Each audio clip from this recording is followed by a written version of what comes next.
ভাই সিম হবে? কি সিম কি সিম? রবি সিম দেন একটা। রবি সিম নেবেন? রবি সিম 250 টাকা পড়বে। দেন দেন। ধরেন। আপনি সিম কয়টা নিছেন ইতিপূর্বে? একটা আছে রে। একটা সিম নিছেন না? 6 ফিঙ্গার দেন।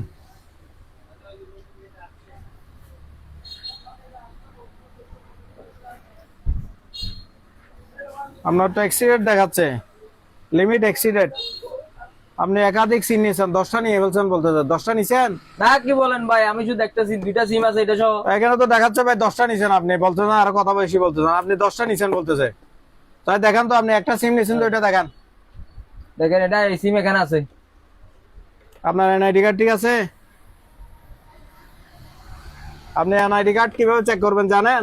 *16001 স্টার এনআইডি কার্ডের লাস্ট 4টা ডিজিট এভাবে হ্যাশ দেবেন।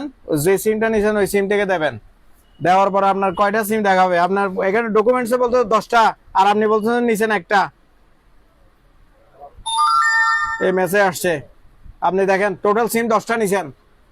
10টা কেমন ভাই? আমি তো সিম নিছি একটা, আমার নাম আপনার ডকুমেন্টসে বলতেছে, আপনার সিমের বলতেছে 10টা সিম। টোটাল গ্রামীণ ফোন নিছেন 3টা, আপনি এয়ারটেল নিছেন একটা, বাংলালিংক নিছেন 2টা, তারপরে টেলিটকে নিছেন 2টা। আপনি এভাবে সিম নিছেন, টোটাল 10টা নিছেন। আপনি লিমিট শেষ। এখন আপনি কয় জায়গায় ট্রাই করছিলেন বলেন? তো অনেক জায়গায় ট্রাই করছেন। অনেক জায়গায় ট্রাই করার পর যেখানে যেখানে ট্রাই করছেন সেখানে সেখানে সিম অ্যাক্টিভ হয়ে গেছে। আপনি বলছেন একটা সিম নিছেন, আপনি সিম নিতে পারবেন না। দুইটা সিম আছে, রবি সিম। আপনি সিম নিতে পারবেন না, আপনি 10টা সিম হয়ে গেছে। এখন আপনার সিম কত জায়গায় যে ব্যবহার হচ্ছে আপনি তাহলে জানেন না। আপনি যে কোনো মুহূর্তে বিপদে পড়তে পারেন। সম্মানিত ভাইরা, খুবই গুরুত্বপূর্ণ একটা শিক্ষণীয় বিষয়ের জন্য আপনাদের কাছে উপস্থাপন করছি এই ভিডিওটি। এটা হলো, এই ভাইটি সিম নিয়েছেন, একটা সিম নিয়েছেন বলতেছেন, কিন্তু ওনার এনআইডি তে দেখা যাচ্ছে 10টা সিম সে নিয়েছে। 10টা সিম দেখেন আপনারা, 10টা সিম শো করছে ওর এনআইডি তে।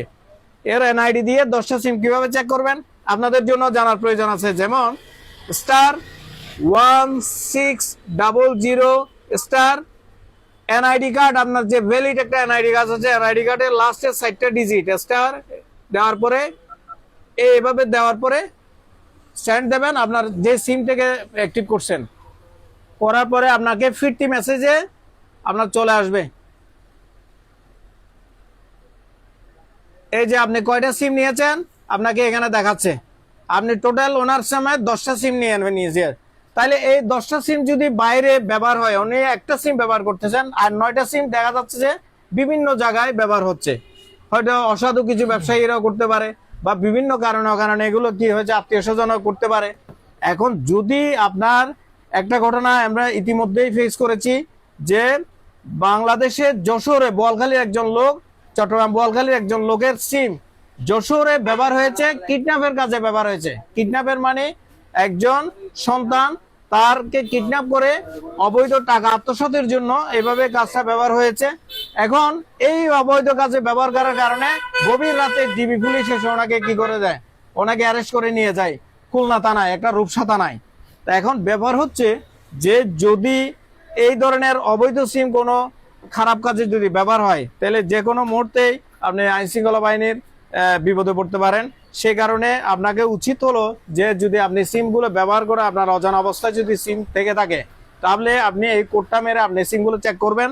সিম যদি আপনি ব্যবহারের বাইরে যদি সিমগুলো থাকে, অবশ্যই গ্রামীণ ফোনের গ্রামীণ সেন্টারে, বাংলালিংক হলে বাংলালিংক পয়েন্টে, টেলিটকের কাস্টমার কেয়ারে গিয়ে আপনি সিমগুলো বন্ধ করে দেবেন, তাহলে আপনি সেফ থাকবেন। যদি আপনি অলসতা করেন, যে কোনো মুহূর্তে আপনার সিমটা যদি খারাপ কাজে ব্যবহার হয়, তাহলে আপনি অবশ্যই আইন শৃঙ্খলা বাহিনীর বিপদে পড়ে যেতে পারেন। সে কারণে সচেতনতার উদ্দেশ্যে এই ভিডিওটি শেয়ার করবেন দয়া করে।